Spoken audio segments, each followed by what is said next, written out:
जिन लोगों के ज़हन में ये ख्याल होता है कि वो मर्ज़ी से इलाज में आए हैं, उनका ये भी ख्याल होता है कि इलाज भी उनकी मर्ज़ी का ही होना चाहिए। जो वो कहें वैसा ही होना चाहिए। अगर वो कहें कि टीका लगाओ तो टीका लगाना चाहिए, अगर वो कहें कि कड़वी दवाई दें तो वो होनी चाहिए, अगर वो कहें कि ऑपरेशन हो जाए मेरा तो आपका ऑपरेशन हो जाए, अगर कहा जाए कि मैं जाना चाहता हूँ तो आप चले जाएं।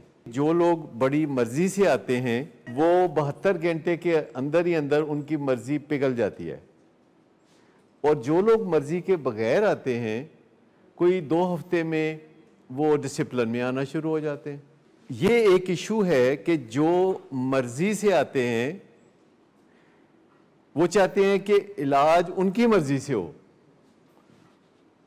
और जो मर्ज़ी से नहीं आते आहिस्ता आहिस्ता वो कहते हैं अच्छा दसो जी की करिए। उन्हें जब वो आते हैं तो अभी नशा किया होता है और अभी नशा उनको सपोर्ट कर रहा होता है, नशा उनके मूड को सही कर रहा होता है, क्योंकि आपको ये सबको पता होगा कि नशे के बारे में सबसे ज़्यादा जो आपके मुखालिफ जज्बात होते हैं नशे के, वो किस वक्त होते हैं?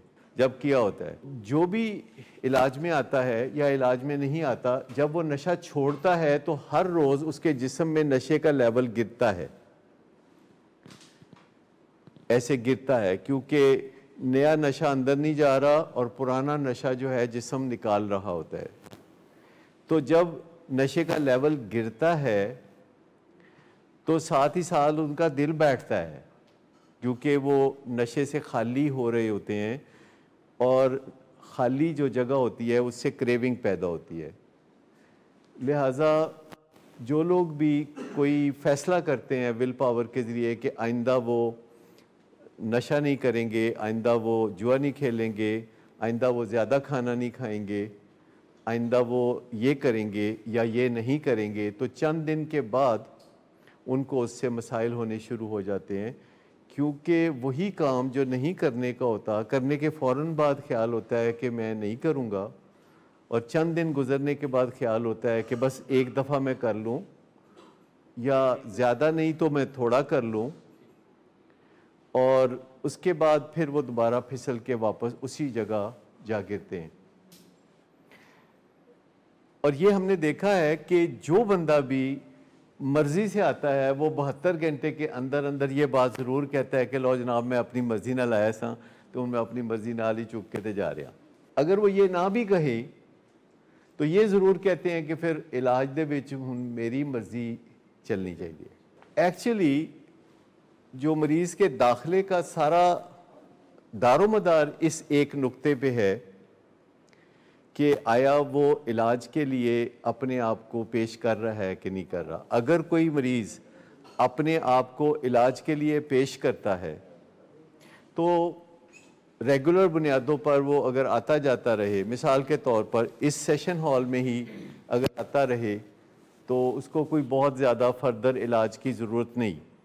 अभी एक पेशेंट के फैमिली मेम्बर्स थे जो बात कर रहे थे, तो मैंने कहा कि अगर आपका मरीज़ राज़ी हो के आ जाए तो रोज़ाना 3 बजे आ जाए, रोज़ाना 5:30 बजे चला जाए, तो इससे ज़्यादा उसको किसी और चीज़ की ज़रूरत नहीं है। और ये बात हम अक्सर कहते रहते हैं कि अगर इस सेशन हॉल में कोई आ जाता है और सही स्पिरिट के साथ आ जाता है तो ये काफ़ी इलाज है। पर इसका मतलब ये नहीं कि एक हफ़्ता अगर इस सेशन हॉल में आएगा तो इलाज मुकम्मल हो गया, या 2 हफ्ते या 4 हफ्ते। हो सकता है किसी के लिए ये मुद्दत 6 माह हो, किसी के लिए ये मुद्दत साल हो, किसी के लिए मुद्दत 1.5 साल हो, पर इलाज उसका इतना ही है जो आता है, जो ख्वाहिशमंद है।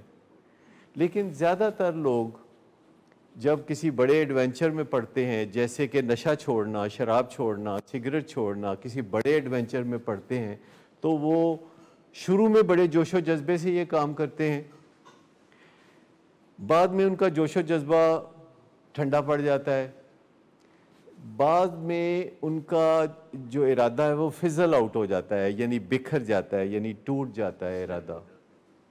और उसकी 2 वजूहात होती हैं। एक वजह को कहते हैं चोक कर जाना और दूसरी वजह है टैंक कर जाना। चोक करने का मतलब है कि थक से गए हैं, एग्जॉस्ट हो गए हैं, और अगर वो दोबारा थकावट दूर करके फिर शामिल हो जाते हैं तो पक्का पता है कि ये चोकिंग थी। टैंक करने का मतलब है कि थक गए हैं, लेकिन साथ ही साथ उनके दिल में ये एक अजीबो गरीब ख्याल आ रहा है कि यदि ज़रूरत की सी, ऐसा करने की क्या ज़रूरत थी, क्योंकि वो भूल जाते हैं कि ये फ़ैसला उन्होंने किसी ख़ास वजह से किया था। फिर उनको लगता है कि वो ख़ास वजह नहीं थी तो ये कष्ट करने की ज़रूरत क्या थी, और वो फिर टैंक करना उसको हम कहते हैं, जब आपका जो गोल है ये अपनी अहमियत ही खो दे।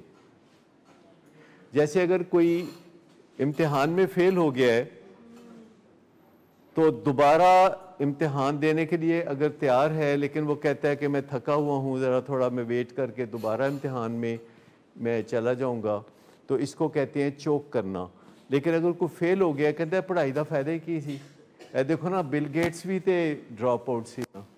चोकिंग करना, टैंकिंग करना, ये इस मसले में चलता रहता है क्योंकि दिल बैठने लगता है, भट्टा बैठने लगता है, भट्टा बैठता है, दिल बैठता है। There is nothing like physical tiredness, all tiredness is basically mental tiredness. क्योंकि जब बंदा फिजिकली टायर्ड होता है तो एक कप चाय पीने के बाद क्या होता है, you feel better, there is no physical tiredness. तो इसका मतलब है there is no physical tiredness, actually all tiredness belongs to head. ठीक, तो ये जो टायर्डनेस है ये फील ही दिमाग में होती है, और चाय जाके वहाँ ये पैगाम देती है कि तुम थके हुए नहीं हो और तुम्हें नींद भी कोई नहीं आई, तुम फ्रेश हो, तुम फर्स्ट क्लास हो।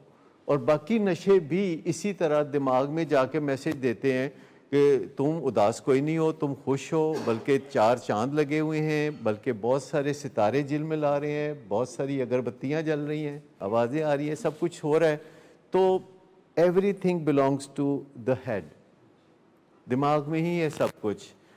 और इसी अंडरस्टैंडिंग से हमें आगे फ़ायदा होगा। जैसे हम कहते हैं कि देखिए मूड मजाज ख़राब था, आपने नशा करने का फ़ैसला किया, चाहे आपने किया चाहे आपके किसी दोस्त ने किया, पर हो गया फ़ैसला। बाज़ औक़ात अनकॉन्शियसली फ़ैसला कर लिया, किसी ने कहा यार सिगरेट दा सूटा थे ला, तुसी ला लेता है। लेकिन अगर आप उदास नाराज़ नहीं थे, मूड ख़राब नहीं था, तो आपको ये तजर्बा पॉजिटिव नहीं लगेगा, नेगेटिव लगेगा। लेकिन अगर आप पके हुए फल थे तो आप झोली में आ गिरेंगे। और बहुत सारे लोग मिसाल देते हैं कि जी मैं तो लोगों को मना करना सा, मैं तो दोस्तों को मना करना सा कि नशा ना करो, लेकिन एक दिन फिर मैं आप ही नशा करने लग पिया। क्योंकि जब दोस्तों को बंदा मना करता है तो दोस्त तो मना नहीं करते, लोग कहते हैं पियो करो, लोग तो तरगीब देते हैं, और आप कहते हैं नहीं मैं नहीं करना चाहता। फिर एक दिन आपका दिन होता है कोई ना कोई ख़राब कि आप नशा करना उस दिन जायज़ समझते हैं और कर लेते हैं, और उसको कहते हैं जी मैं तो ऐसे क्यूरियस था, मैं तो ऐसे ये था या वो था, तो वो कर लेता है बंदा। और फिर उससे जो तब्दीलियां आती हैं ज़हन में, तो नशा करना एक मिशन बन जाता है, मिशन। नशा करना जब ओढ़ना बिछोना बन जाए, नशा करना जो सुबह शाम हो, नशा करने के लिए बंदा झूठ बोले, बैग बारो और स्टील करे, बैग बारो और स्टील करे, और झगड़े फसाद करे, किसी को मारने से दरेग न करे। ये चीज़ें जब हो जाती हैं और घर में हालात ख़राब हो जाते हैं, तो घर वालों का एक मिशन डेवलप होना शुरू होता है। नहीं बनता तो है, पर सारे वालिदैन तो नहीं करते। कई दफ़ा बच्चे को खींचने की बजाय बाहर ही धक्का दे देते हैं। फैमिलीज़ ऐसी मेजॉरिटी में फैमिलीज़ हैं जो अपने बच्चे को धक्का दे देते हैं और बच्चा ड्रिफ्ट वे कर जाता है, और ऐसे लोगों की तादाद कोई बहुत कम नहीं होती। मैं तो कह रहा हूँ जिनका मिशन बन जाता है।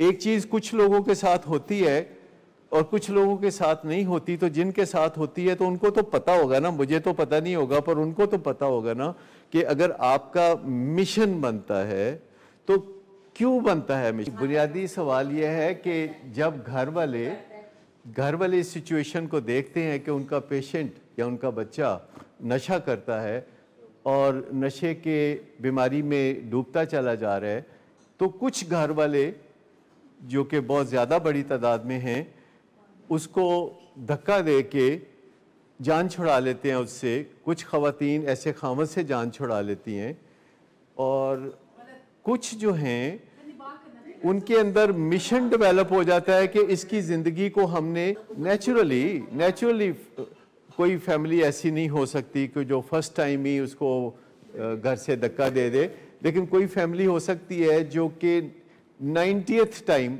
यानी 90 बार जब वो ऐसा करे, कोई 200 बार करे, कोई 400 बार करे, कोई 600 बार करे। लेकिन मैं अभी ये कह रहा हूँ कि वो कुछ फैमिलीज़ होती हैं उनके लिए गिनती मैटर नहीं करती, और वो एक मिशन बना लेते हैं कि इस बच्चे को हमने रिक्लेम करना है, इस बच्चे को हमने वापस अपनी दुनिया में लाना है, और उसके लिए गिनती मैटर नहीं करती कि कब तक ये बार बार हमें तंग करता रहे तो हम करेंगे। उनका एक मिशन है कि फिर जब तक साड़ी जिंदगी है असी इनू छड़ ते नहीं सकते।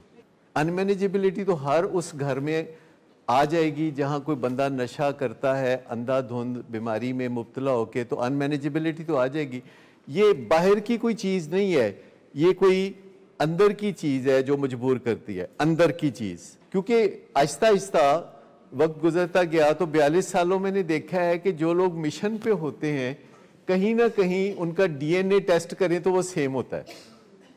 यानी जो मिशन पे हैं वालिदैन, जो हमारे पास आते हैं वो मिशन पे ही होते हैं, जो मिशन पे नहीं होते वो यहाँ तक नहीं पहुँचते। तो जो लोग मिशन पे होते हैं उनकी पर्सनैलिटी, उनके रंग ढंग, उनकी आदतें, आप ज़रा गौर कीजिएगा इस बात पे कि गुजरते हुए वक्त के साथ एक स्टीरियोटाइपिंग हो जाती है ना। जैसे हम डायबिटीज़ के अस्पताल में जाएं तो सब डायबिटिक मरीज़ बैठे होते हैं, तो वो सब रिश्तेदार लगते हैं एक दूसरे के, ऐसे लगता है ये सब एक जैसे हैं। मतलब उनके अंदर उनके चेहरे के तासुरात मिलते हैं, उनके हरकत व सकनात मिलती हैं, क्योंकि वो एक बीमारी ने उनको एक कॉमन थ्रेड में रखा होता है। वो उनके मतलब चेहरे पे तासुरात ही एक जैसे होते हैं, ऐसे मुंह से बोल रहे होते हैं कि हम डायबिटिक हैं। और जो हमारे पेशेंट्स के वालिदैन हैं विलिंग वेज में, इनके अंदर एक पर्सनैलिटी टाइप है, एक पर्सनैलिटी टाइप है। नज़र आता है कि ये एक मिशन पे हैं, ये तुले हुए हैं, ये छोड़ेंगे नहीं, ये यूँ नहीं करें। मतलब उनके ज़हन में एक होता है कि मैं फिर उनका छड़ के आवाँगा नू। मतलब इस किस्म के जो तासरात से शुरू होके फिर अल्टीमेटली वो सेरेनिटी में आते हैं, रिकवरी में आते हैं। तो ये जो मिशन वाले वालिदैन हैं, ये जो ब्रीड है, जो कि मुख्तलिफ ब्रीड है उन लोगों से जो बड़े आराम से कुछ अरसे के बाद तंग आके तो परां धकेलना शुरू कर देते हैं, और अखीर में वो बचा इशारा ले लेता है तो वो सड़क पे कभी किसी जगह स्ट्रीट एडिक्शन की दुनिया में चला जाता है, क्राइम की दुनिया में चला जाता है। कोई एक दो दफ़ा जेल गया है, पीछे कोई नहीं आया, वापस जेल से आया, फिर वो भी घर कोई नहीं आया। तो इस तरह की बहुत सारी चीज़ें होती हैं। पर जो मिशन पे हैं तो वो मिशन पे कैसे होते हैं? दिस इज़ वन कि आप कहते हैं this is me who will take care of him because I am a father, or that is your value and you have learned this value from somebody, from your father or from your mother or from your extended family, because we learn values from people around. जो कि हमारे ख़ानदान के दादा मामा चाचा जो होते हैं, तो हम उनसे कोई चीज़ें अनकॉन्शियसली सीख रहे होते हैं, तो इट्स ए फैमिली वैल्यू, बाज़ औक़ात it is a family value. और वो एक बॉन्ड जो कि नज़र नहीं आता इंसानों के दरमियान, जिसे लिंक कहते हैं, दोस्ती का लिंक कहते हैं, जो कि माँ बाप का औलाद के साथ होता है या नहीं होता, भाइयों का भाइयों के साथ होता है या नहीं होता, तो वो जो नज़र आता है वो इस मिशन का हिस्सा है कि एक वैल्यूज़ का मामला है, एक बिलीफ का मामला है। You believe that you are supposed to help, जबकि बहुत और लोग होंगे कि जी ठीक है फिर इंज कर देते फिर उन्होंने सी करते कर खज्जल होइए। That is also an that's also a believe. और अगर कोई बंदा वैसा करता है तो हम उन पे भी क्रिटिसाइज नहीं करते, इट इज़ देयर चॉइस। लेकिन अगर कोई मिशन पे है तो हम उनके साथ मिल जाते हैं, क्योंकि हम भी एक मिशन पे हैं, हमारा एक मिशन स्टेटमेंट है। यानी हमारा जो काम है, हर काम का एक मिशन होता है। जैसे अगर फ़र्ज़ करें किसी ने कोई 5 स्टार होटल बनाया तो उनकी भी एक मिशन स्टेटमेंट होती है। कोई भी कारोबार कोई लोग जो करते हैं तो उसकी एक मिशन स्टेटमेंट होती है। Everything has to be clean, cleanliness is your mission. अगर तुहानू कराची भेज दईए तो तुसी अपसेट ही हो जाओगे। तो अगर तुसी कराची जरा फिरो टुरो तो तुहाडा तो बुरा हाल हो जाएगा। तुसी कहोगे ये की शहर है, ठीक है, को तो एडा गंद, इन्ना गंद। तो there is a mission, sometime you know that mission and sometimes you don't. यानी आपकी फैमिली वैल्यू ये है कि बच्चों को मंजिल तक पहुंचाना है। एक फैमिली होती है जिसमें बच्चा कहता है जी मैं नहीं पढ़ना, वो कहते हैं ना पढ़ो जी भाई जी जाओ।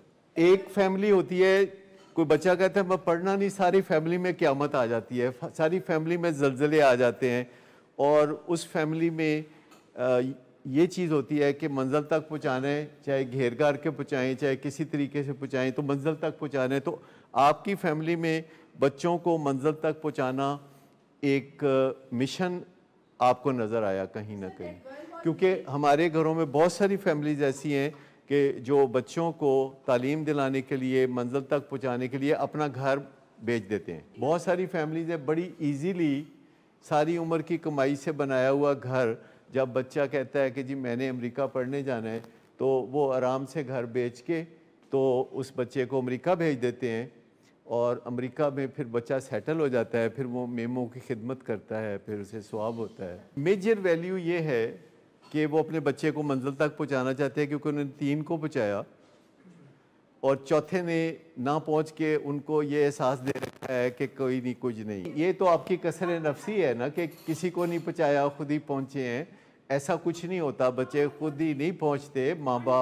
माँ बाप बहुत कुछ करते हैं, लेकिन माँ बाप का प्रॉब्लम यह है कि अगर उनके 12 बच्चे भी हों और एक का मसला हो तो बेकार है बाकी सारे का। ये जो माँ बाप का एक माँ बाप का इशू है, क्योंकि वो बच्चे समझते हैं कि हम अलग अलग हैं, माँ बाप समझते हैं कि अपना ही कुनबा है, वो अपने पार्ट का हिस्सा। वो कहते हैं जब मेरा ये हाथ दुखता है तो मेरा ये हाथ सुखी कैसे रह सकता है। तो एक मिशन जिनका होता है, तो मैंने देखा कि उनकी पीछे कोई वैल्यूज़ होती हैं, कोई पीछे बिलीफ होता है, उनके बड़ों ने कुछ ऐसा माहौल अनकॉन्शियसली या कॉन्शियसली क्रिएट किया होता है कि अच्छा फिर कट्ठे ही तरांगे, उनते कट्ठे ही डुबांगे। मतलब इस किस्म का कोई तासुर उनके ज़हन में होता है। जिनका मिशन होता है वो भी सारे के सारे अपने बच्चों को मंजिल पे नहीं पहुंचा पाते, और उसकी वजह सिंपल सी ये होती है कि उन्हें पता नहीं होता कि ये काम करना कैसे है। मिसाल के तौर पर देखने में आया मुआशरे में कि जो डॉक्टर्स के बच्चे होते हैं वो ज़रा आसानी से डॉक्टर बन जाते हैं, और जिस ख़ानदान में कोई डॉक्टर नहीं होता उस ख़ानदान में से किसी बच्चे का डॉक्टर बनना बड़ा मुश्किल होता है। वजह उसकी यह है कि उनको वल नहीं आता। एक तो विल पावर है ना, उनकी विल पावर तो बड़ी स्ट्रॉन्ग होती है पर वल पावर कोई नहीं होती। अच्छा, इसी तरीके से ये जो मिशन हमारे वालिदैन का है कि छड़ांगे नहीं, इन्होंने ठीक करके छड़ांगे, तो ये मिशन तो बड़ा स्ट्रॉन्ग होता है, लेकिन जिनका मिशन बहुत स्ट्रॉन्ग होता है वो आमतौर पर लर्निंग के लिए ज़्यादा कोशिश नहीं कर रहे होते। एक बंदा था, वो जंगल में बैठ के तो आरी से दरख्त काट रहा था, और एक बंदा कुछ फासले पे बैठ के उसको देख रहा था। तो बड़ी देर गुजर गई तो वो उसको चिर की आवाज़ आती रही, लेकिन दरख्त का कुछ बिगड़ नहीं रहा था। तो दूसरा बंदा उसके पास गया, कहते ये तुम क्या कर रहे हो? कहता है देख नहीं रहे, मैं दरख्त काट रहा हूँ। उसने कहा कि लेकिन दरख्त तो नहीं काट रहा। कहता है मेरी आरी कुंद है। तो उसने कहा कि फिर तुम पहले जाके आरी तेज करो और फिर दरख्त काटो। कहते देखते नहीं मैं चिर करने में कितना बिजी हूँ। तो ये जो सूरत हाल है कि जो मिशन पे होता है बंदा, बाज़ वक़्त वो जुनूनी बहुत होता है, बाज़ वक़्त वो टक्करें बहुत मारता है, और वो कभी रोता है, कभी हंसता है, कभी कुर्बानियाँ देता है, और फिर वो मसला हल नहीं होता क्योंकि उसे विल तो होती है, वल कोई नहीं होता। तो दोनों में अगर आपको कहा जाए कि विल ज़्यादा इम्पॉर्टेंट है कि ये जो स्किल ज़्यादा इम्पॉर्टेंट है, तो आप क्या समझेंगे? विल तो आपके पास है ना, यानी आप तुले हुए हैं। देखिए जब आप तुले हुए हैं, ऑलरेडी तुले हुए हैं, हमारे पास पहले कौन आया था, इसका मतलब है कि विल तो है अब आपको हम क्या सिखाएंगे? इसके पास विल नहीं थी, तो इसको हम क्या सिखाएंगे? विल। तो आपके साथ जब हम दिन में काम करते हैं तो हम आपकी विल पे काम करने की कोशिश कर रहे होते हैं, किसी ना किसी तरीके से विल पैदा करने की, इरादा पैदा करने की कोशिश कर रहे होते हैं। और जब इस मीटिंग में आप आते हैं पेरेंट्स, तो हम आपको स्किल सिखाने की कोशिश कर रहे होते हैं। तो जिसके पास जो चीज़ नहीं होती उसको हम वही चीज़ देने की कोशिश कर रहे होते हैं। तो जो वालिदैन मिशन पे हैं, तो इन बच्चों को भी तो किसी मिशन पे अब डालना है ना। पहले तो ये एक मनफी मिशन में थे, अब पता नहीं उसके लिए कोई लफ्ज़ नहीं ज़हन में आ रहा, ठीक, ये गड़बड़ घोटाले में थे। आपका मिशन तो नज़र आता था, लेकिन प्रैक्टिकली कुछ करने वाली बात नहीं थी। और शुरू में मेरी और आपकी कुछ झड़पें भी हुई थी, याद है वो झड़पें? नहीं, कुछ झड़पें वही उन्हें मैं झड़पें कह रहा हूँ। मतलब मैं आपको कह रहा था कि सीखने की तरफ आए, स्किल्स की तरफ आए, और आपको ये समझ नहीं आती थी कि मुझे क्या मसला है। जिन्होंने मसला है उसे तुहानू दे देता है, तो जो करना है उहदे नाल करो। ज़्यादातर वालिदैन हमें यही कहते हैं कि लो जी तुहानू है पुत्र फड़ा देता है, तो हुण फिर तुसी जो भी करना है इहदे नाल करो, हमें माफ़ रखें, हमें कोई मसला नहीं है। असी तो जनाब बड़े पापड़ वेले ने, असी तो बड़े मिशनरी लोग हाँ, असी तो बड़े मुश्किलात च गुजरे हाँ, सानू 4 दिन साह लैन दो। तो मैं परेशान हो जाता हूँ। मैं कहता नहीं भाई, आप मिशन पे हैं, हम मिशन पे हैं, तीसरे बंदे को भी मिशन पे डालना है। यानी वालिदैन और हम ऑलरेडी मिशन पे हैं, मिशन के बगैर ये काम नहीं हो सकता। ये मेडिकल फील्ड में मुश्किल तरीन काम समझा जाता है, मुश्किल तरीन काम दुनिया भर में समझा जाता है। 7 साल से ज़्यादा प्रोफेशनल्स इसमें नहीं निकालते। साइकोलॉजिस्ट, डॉक्टर्स, काउंसलर 7 साल के अंदर अंदर फारिग हो जाते हैं। मिशन की वजह से जब आप किसी मिशन पे हो जाते हैं तो वो मिशन आपको इनर्जाइज कर रहा होता है, इनर्जाइज कर रहा होता है। देखिए, मिशन का मतलब होता है कि आप वो काम बहुत सिंसियरली कर रहे हैं। मिशन कहा जाता है, मिशन उस काम को कहा जाता है कि अगर आपको पैसे भी देने पड़े तो आप वो काम करेंगे। जैसे क्रिकेटर है तो क्रिकेटर मिशन पे होते हैं। ये तो खैर अच्छा है, आपको पता ही नहीं है कि अगर मुझे पैसे ना भी दें तो मैंने यही काम करना है, लेकिन ये आपकी मेहरबानी कि आप दे देते हैं। ये मैं बता रहा हूँ कि जो भी मिशन पे होता है अमूमन लोग उनको बहुत पैसे देते हैं। अभी कल ही मैं घर गया तो मैं कराची 2 दिन रह के आया था। कराची जाने से पहले मुझे किसी फैमिली ने गिफ्ट दिया, कुछ चीज़ें थी, छोटी मोटी चीज़ें थी, और एक डब्बा था जिसको अभी खोला नहीं था। उसमें बहुत ही ज़बरदस्त किस्म का ड्राई फ्रूट था, और साथ एक डायरी थी, बड़ी ज़बरदस्त किस्म की डायरी थी जिसमें एक मोबाइल चार्जिंग का भी बंदोबस्त है, इस तरह की चीज़ थी। तो मेरी वाइफ ने चीज़ें खोली और उसने वो चीज़ें देखी तो कहती है डायरी तो मैं लाँगी। मैं कहा जी तुसी ला लो। उसके बाद डब्बा खोला, वो एक उसमें शर्ट थी, स्वेट शर्ट, और फिर वो था ड्राई फ्रूट था। तो उन्होंने पूछा कि ये रोज़ रोज़ आपको कौन तोहफे देता है? मेरी वाइफ ने पूछा कि ये रोज़ रोज़ जो आपको कौन तोहफे देता है? मैंने कहा वो मेरे पेशेंट्स हैं, उनकी फैमिलीज़ है, वो देती है। मैं तो मना करता हूँ कि आप हमें शर्मिंदा ना किया करें, हम पहले ही आपके देनदार हैं, जो आपसे हम लेते हैं उसका नेमुल बदल पूरी तरह दे नहीं पाते, तो ना किया करें, लेकिन वो करते हैं।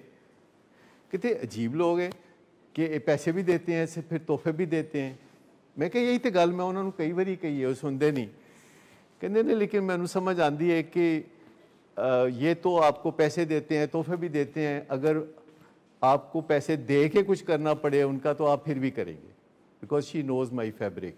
मिशन उस चीज़ को कहते हैं, वैसे अमूमन जो लोग मिशंस पे होते हैं लोग उनको अबंडेंटली पे करते हैं, लेकिन असल में जो बंदा मिशन पे होता है अगर उसको ना पे करें, उसे कहा जाए कि तुम पे करो, तो वो भी खुशी करने के लिए तैयार होगा। लेकिन जिन लोगों के लिए कोई मिशन पे होता है वो भी अपनी दिलो जान उस पर सदके वारी करने के लिए तैयार रहते हैं। और मैं आपको बताऊं कि इसकी वैल्यू बहुत ऊंची है। जब आपको लोग मोहब्बत करते हैं, इज़्ज़त देते हैं, और पैसा देते हैं तो पैसा बहुत नीचे चला जाता है, मोहब्बत और इज़्ज़त बहुत ऊपर चली जाती है। मैं पैसे को अंडरमाइन नहीं कर रहा, लेकिन मैं सच्ची बता रहा हूँ कि वो एक रिश्तेदारों वाला का जो सीन है ना, जितने भी मेरे रिश्तेदार हैं वो मुझे अपने पेशेंट्स की फैमिलीज़ में ही नज़र आते हैं, और अगर मैं शादी ब्याह अटेंड करता हूँ तो उनकी फैमिलियों में अटेंड करता हूँ, और मेरे अपने रिश्तेदारों से मेरी कोई ज़्यादा मुलाकात नहीं होती सिवाय करीबी रिश्तेदारों के। लेकिन मैं आपको बता रहा हूँ कि आप एक मिशन पे हैं, हम एक मिशन पे हैं। मिशन के बगैर, और ये मैं सिर्फ अपनी बात नहीं कर रहा, ये जो मेरे सारे साथी हैं ये भी मिशन पे हैं, क्योंकि ये थकते नहीं हैं, ये असाइनमेंट्स को अंधाधुंध करते हैं, ये माइंड को एनलाइटनमेंट करते हैं, रोशन करते हैं अपने दिमागों को, और थके हुए नज़र नहीं आते, और ये अक्सर बीमार भी नहीं होते, क्योंकि जो लोग मिशन पे होते हैं वो ज़्यादातर सेहतमंद भी होते हैं। लेकिन हमें, हमारी ज़िम्मेदारी है कि हमने इन बच्चों को भी एक मिशन पे डालना है। ये एक लंबा सफ़र है ना, जिसमें ग्रेजुअली जो लोग साथ मिलते हैं उनकी गुफ्तो शनीद एक जैसी हो जाती है, उनकी आदतें एक जैसी हो जाती हैं, उनके जो ट्रेट्स हैं, ह्यूमन ट्रेट्स हैं, वो बहुत मिलते जुलते हो जाते हैं, because all of them are on a mission. और फिर गोल सेटिंग करना आसान हो जाती है। जब आपका मिशन क्लियर होता है तो आपकी गोल सेटिंग में कोई मुश्किल नहीं पेश आती, और आपने सिर्फ ये देखना होता है कि आपका गोल और आपका बिलीफ और आपका मिशन, ये तीनों एक ही लाइन में हैं, ये तीनों एक दूसरे से सिंक्रोनाइज कर रहे हैं कि नहीं कर रहे, और उसके बाद फिर कोई थकन नहीं होती। थकन तब होती है जब आपका मिशन कुछ और होता है, आपका गोल कुछ और होता है, आपका बिलीफ कुछ और होता है, तो फिर थकन होती है। मिसाल के तौर पर कोई बंदा लिबर्टी मार्केट में आपको कहता है कि ये अपना मोबाइल फ़ोन मुझे दे दे, नहीं तो मैं आपको गोली मार दूंगा, तो आप उसे कहते हैं भाईजान बिल्कुल ले लीजिए, इसमें और कुछ बताइए, और कोई खिदमत बताइए, और वो पकड़ के मोबाइल आपका तो घर चला जाता है। अब आप घर अपने लौटेंगे तो आप फ्रेश होंगे या थके हुए होंगे?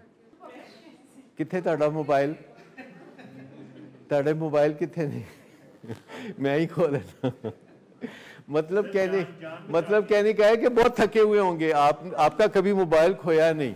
लेकिन मैं आपको बताऊं कि जब आप मर्जी के खिलाफ कोई बात करते हैं, जब आप मर्जी के खिलाफ कोई बात करते हैं, यानी जहां जिसमें आपका दिल शामिल नहीं है, जिसमें आपका मिशन शामिल नहीं है, और किसी बंदे ने सिर्फ रोब दे के अपनी ताकत के जोर पे आपसे बात मनवा ली, तो आप कैसे खुश हो सकते हैं? जब हम ऐसी चीज़ करते हैं जिसमें हम ऊपर से कुछ और कह रहे होते हैं और दिल हमारा कुछ और कह रहा होता है, तो फिर हम थक जाते हैं।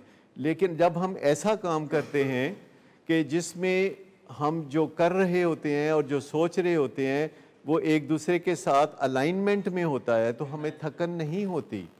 देखिए, अगर आप घर से बाहर निकली हैं और आपका हमसाया कोई निकले और कहते हैं हमारे पास कोई बीमार है घर में और हमारे पास ट्रांसपोर्ट नहीं है, तो आप ज़रा हमें पंजाब इंस्टीट्यूट ऑफ कार्डियोलॉजी छोड़ दीजिए, और आप जाके छोड़ के आते हैं तो आपको थकन नहीं होगी, ठीक। लेकिन जब मोबाइल स्नैचिंग या कोई ज़बरदस्ती आपसे कोई बात मनवाता है, तो आप मजबूरी में अगर मानते हैं, किसी खौफ से अगर मानते हैं, तो फिर थकन होगी। थकन का ताल्लुक आपके माइंडसेट से है, इसका ताल्लुक कोई जिस्म से नहीं।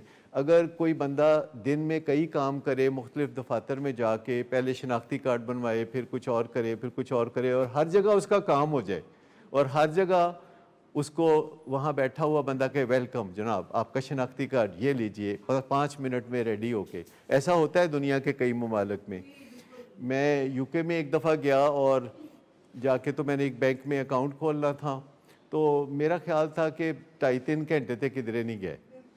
जैसे पाकिस्तान में होता है कि वो 100 हर्डल्स क्रिएट करते हैं, वहाँ क्या फौरी तौर पर दरवाजे में एंटर होते ही एक ख़ातून जो आई, उसने कहा कि जी आपका काम क्या है? मैंने कहा ये काम है। कहती आइए मेरे साथ। जाके टेबल पे बैठे, विद इन 5 मिनट्स उन्होंने अकाउंट भी खोल दिया और क्रेडिट कार्ड और ये वो सब कुछ ATM बना के कहा जी हेलो हियर यू गो। लेकिन हमारे यहाँ फ़र्ज़ करें ऐसा होता है कि आप शनाख्ती कार्ड बनवाती है और फिर आप अकाउंट खोलती हैं और फिर आप अपना पासपोर्ट बनाने के लिए कहती हैं और फिर आप अपने घर का नक्शा भी ठीक कराने का, और एक दिन में ये सारे काम हो जाते हैं। कितनी की थकन होगी आपको? अगर एक दिन में ये काम हो जाए तो आपको कोई थकन होगी? सवेरे 9 बजे से लेकर शाम 4 बजे तक आपके सारे काम हो जाए, आपको कोई थकन नहीं होगी। लेकिन आज जिथे तुसी जाओ तो तुहानू कहन जी वो कल आना, ते नाल कोई कागजात पूरे करके लेके आना, लाल रंग दे कागजात या सब्ज रंग दे। तो बात यह है कि जब हमारा काम होता है तो हमें कोई थकन नहीं होती, और हमारा काम होता है दो वजह से। एक कि हमारा इरादा है वो काम करने का, और एक ये है कि वो काम करना हमें आता है। और ये जो नशे की बीमारी है ये भी एक काम है। आज ही एक पेशेंट मेरे पास आया हुआ था जिसकी अभी 10-15 दिन पहले शादी हुई है। उससे पहले उसको बाइपोलर डिसऑर्डर था। वालिदैन ने सोचा कि शादी कर देंगे तो बाइपोलर डिसऑर्डर ठीक हो जाएगा, लेकिन वो 10 दिन के अंदर ही घर में काफ़ी तकलीफ़ हो गई, तो फिर वो आए हुए थे। तो फिगर आउट ये किया आपस में मिल के कि उनका असल मसला टेंशन को ना संभाल पाना, असल मसला ये था कि टेंशन को नहीं संभाल पाते थे।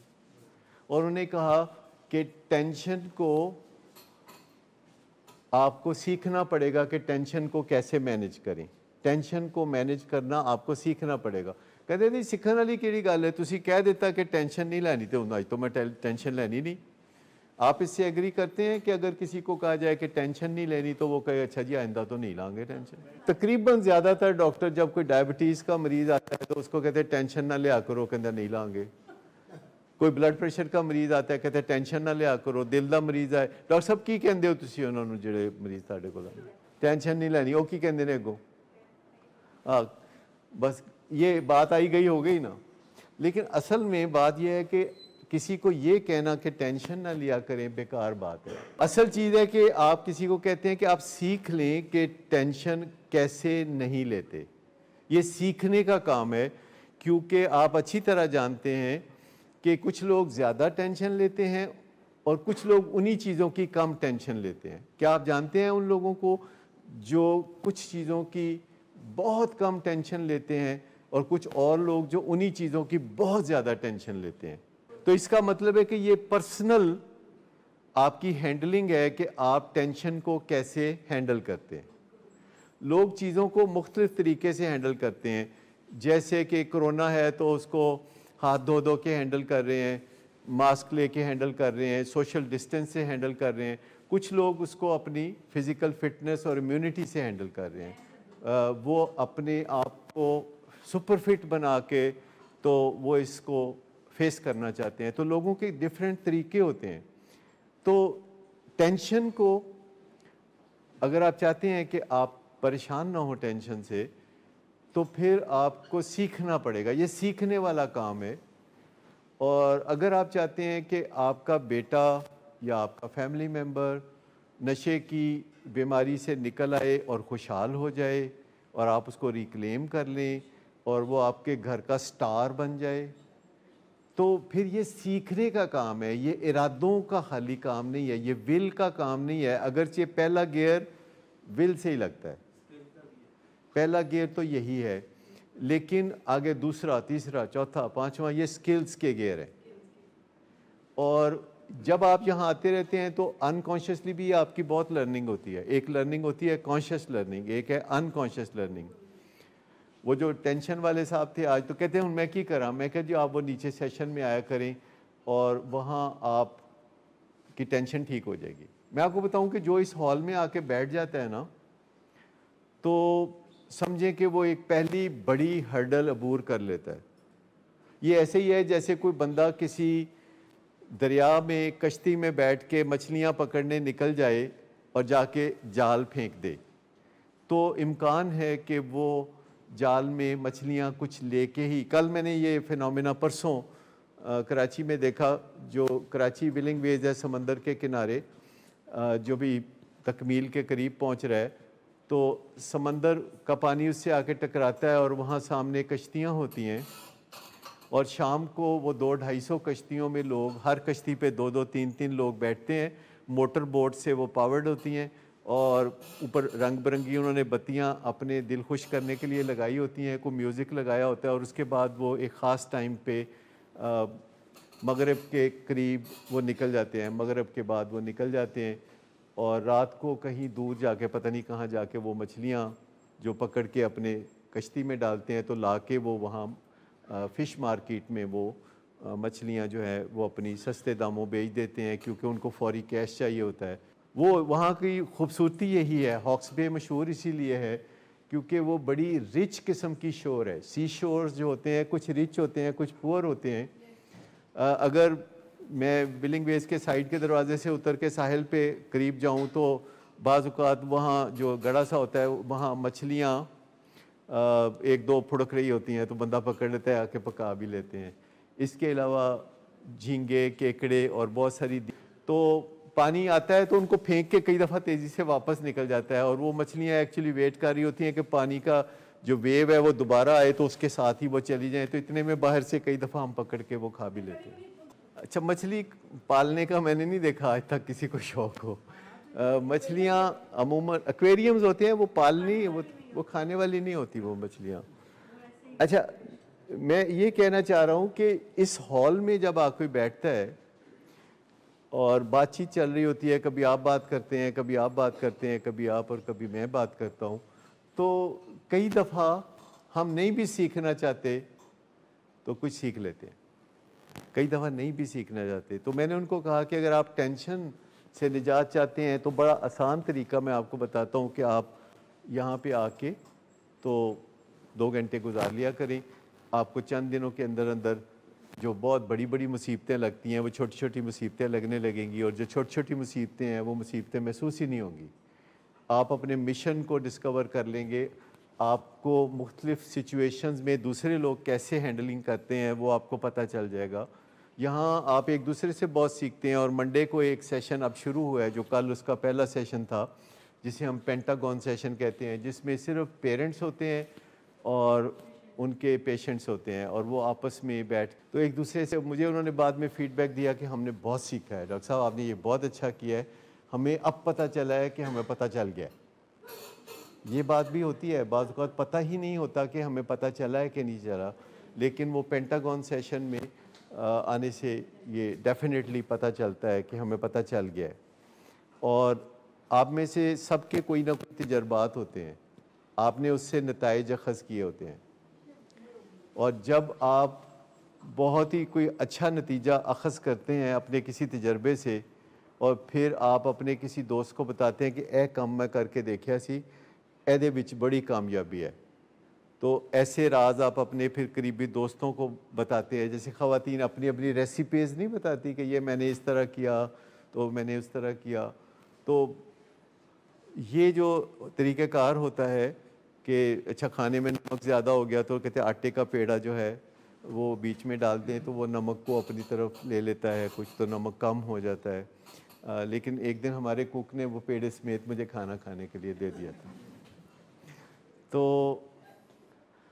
एक दूसरे से सीखने वाले जो टोटके हैं वो पेंटागन सेशन में अगर आप शिरकत करना चाहें तो 5 बजे पीर वाले दिन वो होता है।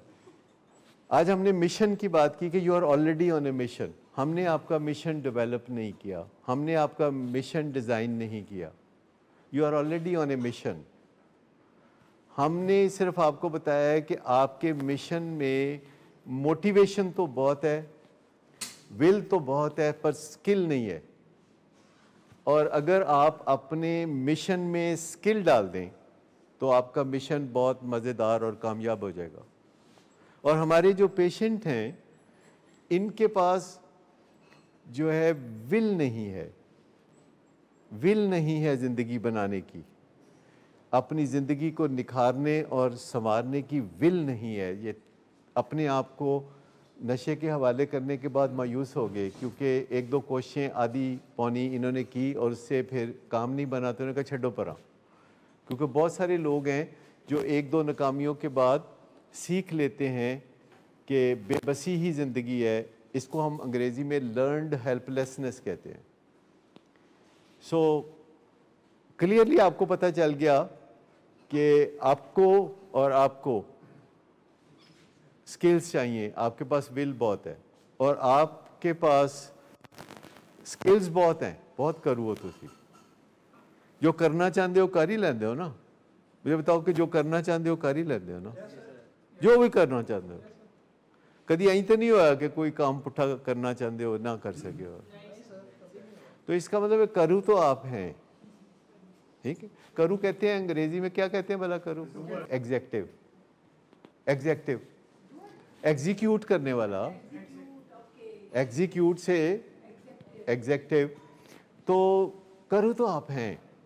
जिस दिन मिशन आपका बन गया ना तो तुसी फिर कर लोगे। एंटरटेनमेंट जो है वो बहुत इंपॉर्टेंट है, बल्कि हम एंटरटेनमेंट को एक लाजमी जुज़ बनाना चाहते हैं काउंसलिंग का, लेकिन इसलिए नहीं करते कि हमारे कुछ साथी अभी ट्यून नहीं हुए। वरना मैं आपको बताऊं कि जो एंटरटेनमेंट है, ये जिसे एंटरटेनमेंट कहते हैं, अगर ये काउंसलिंग का इंटीग्रल पार्ट बन जाए तो काउंसलिंग को जेट इंजन लग जाता है। मिशन कैसे डेवलप करते हैं उस पर बात करेंगे, मिशन को कैसे अपने अंदर एसोसिएट करते हैं उस पर बात करेंगे, गोल्स पे बात करेंगे। और मिशन की बहुत ज़रूरत है, हमारे पेशेंट्स को बहुत ज़रूरत है। वालिदैन के पास मिशन है, उनको मिशन के एग्जीक्यूशन में बहुत मदद चाहिए। हमारे पेशेंट्स को एग्जीक्यूशन में कोई ख़ास मदद नहीं चाहिए। Once they decide to do something they definitely do it. लेकिन हमारे जो पेरेंट्स हैं वो डिसाइड करके, कोशिशें करके भी बाज़ औक़ात बड़ी मुश्किलात में फंस जाते हैं, और वो उनको ज़्यादातर बहुत ज़्यादा परेशानियों का सामना होता है।